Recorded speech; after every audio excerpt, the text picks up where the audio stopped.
ஆண்டவராகிய இயேசு கிறிஸ்துவின் நாமத்தில் உங்கள் அனைவருக்கும் காலை வாழ்த்துக்கள். விசேஷமாக இன்றைய நாளிலே ஆசிரியர் தின வாழ்த்துக்களை ஆசிரியர்கள் அனைவருக்கும் தெரிவித்துக் கொள்கிறேன். இன்றைய மன்னா யோசியா இஸ்ரவேல் புத்திரருடைய தேசங்கள் எங்கும் உண்டான அருவருப்புகளை எல்லாம் அகற்றி இஸ்ரவேலிலே காணப்பட்டவர்களை எல்லாம் தங்கள் தேவனாகிய கர்த்தரை சேவிக்கும்படி செய்தான். 2 நாளாகமம் 34 வசனம் 33 முன்பகுதி. பாருங்கள், யோசியா ராஜாவாகிற போது 8 வயதாக இருந்தார்.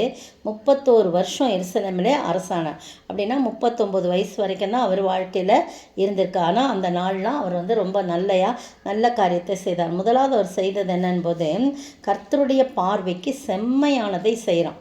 ரெண்டாவது பார்த்திங்கன்னா, தாவீதின் வழியிலே வலது இடதுபுறம் விலகாமல் நடந்தானோ, எந்த தவறான காரியங்களும் அவர் செய்கிறார். மூணாவது பார்த்திங்கன்னா, தேவனை தன் தகப்பனாகிய தாவீதின் தேவனை தேட ஆரம்பிக்கிறான். ரொம்ப சின்ன வயசு, இளம் வயதாக இருக்கலேயே அப்படி ஆண்டவரை தேட ஆரம்பிக்கின்றான். நான்காவது பார்த்திங்கன்னா, தன்னுடைய தேசத்தை யூதாவை எருசலேமெல்லாம் சுத்திகரிக்க தொடங்கினான். எல்லா அருவருப்பான காரியங்கள்லாம் எடுத்து உடைக்க வேண்டியதை உடைத்து, தகர்க்க வேண்டியதை தகர்த்து, வெட்ட வேண்டியதை வெட்டி, எல்லா காரியங்களையும் அவன் என்ன பண்ணான், சுத்திகரிக்க தொடங்கலாம். அப்போ 4 காரியம் ஆச்சா.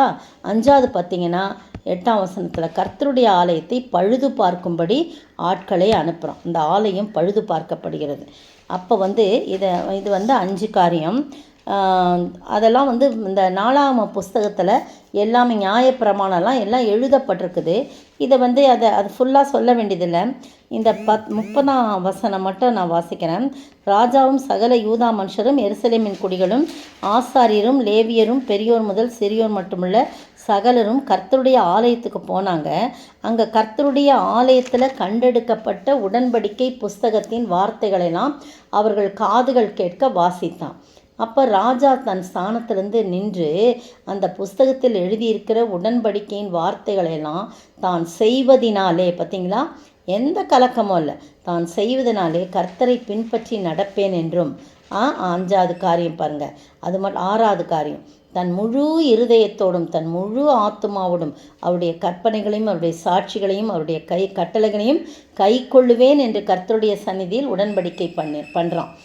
அதை நடக்கிறான், அதை உடன்படிக்கையும் பண்ணுறான். அது மட்டும் இல்லை, எருசலேமிலும் பென்யமீனிலும் காணப்பட்ட யாவரையும் அதற்கு உட்பட பண்ணினான்.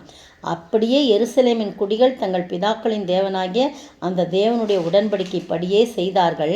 பாருங்கள், அவன் கண் காண்டவர்கள் எல்லாரையும், அவன் இஸ்ரவேலிலே காணப்பட்டவர்கள் எல்லாரையும் தங்கள் தேவனாகிய கர்த்தரை சேவிக்கும்படி செய்கிறான் அப்படின்னு சொல்லி போடப்படுது. அதனால தான் அவன் உயிரோடு இருந்த நாளெல்லாம் அவர்கள் தங்கள் பிதாக்களின் தேவனாகிய கர்த்தரை விட்டு பின்வாங்கவில்லை. 8 காரியம் செய்து 9வது கர்த்தரை விட்டு பின்வாங்காமல் கடைசி வரைக்கும் ஆண்டவரிலே நிலைத்திருந்து அவரையே சேவித்தான்.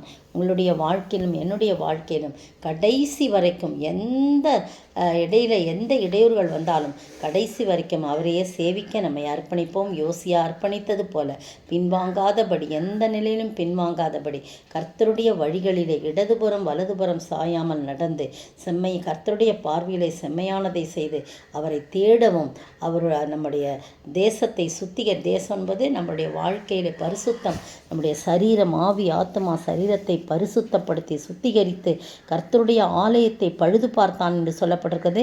சரீரம் என்னும் ஆலயத்தில் இருக்கப்பட்ட எல்லா குறைபாடுகளையும் எடுத்து போட்டு பழுது பார்த்து அவர் தங்கும் ஆலயமாக நாம் சுத்திகரிக்கப்பட வேண்டும். அது மட்டும் இல்லை, முழு இருதயத்தோடு அவருடைய கற்பனைகளையும் முழு ஆத்மாவோடு அவருடைய கட்டளைகளையும் நாம் கைக்கொள்ள நம்மை அர்ப்பணிப்போம். ஆண்டவரோடு நாம் உடன்படிக்கை செய்வோம்.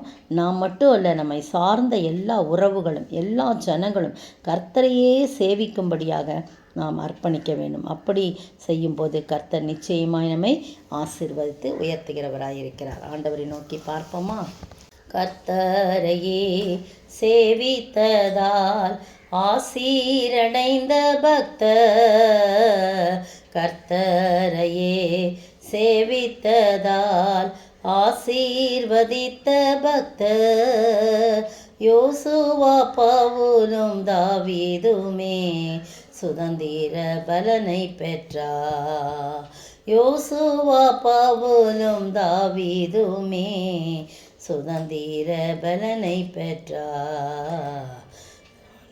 என் வீட்டாருமோ வென்றால் கர்த்தரையே சேவிப்போம். நீயும் சேவிப்பாயா, நீயும் சேவிப்பாயா.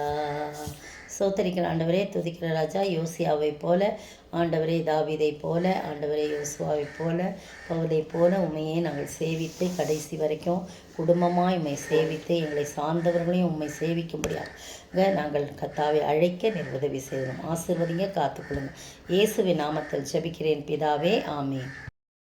நேற்றைய பதில், யோசேப்பு வம்சத்தில் மொத்தம் 75 பேர் எகிப்து தேசத்துக்கு வந்தார்கள். அப்போஸ்தலர் நடபடிகளின் புத்தகம் 7ஆம் அதிகாரம் வசனம் 13-14. இன்றைய கேள்வி, மோசே எத்தனை காலமளவும் தன் தகப்பன் வீட்டிலே வளர்க்கப்பட்டான்? மோசே எத்தனை காலமளவும் தன் தகப்பன் வீட்டிலே வளர்க்கப்பட்டான்?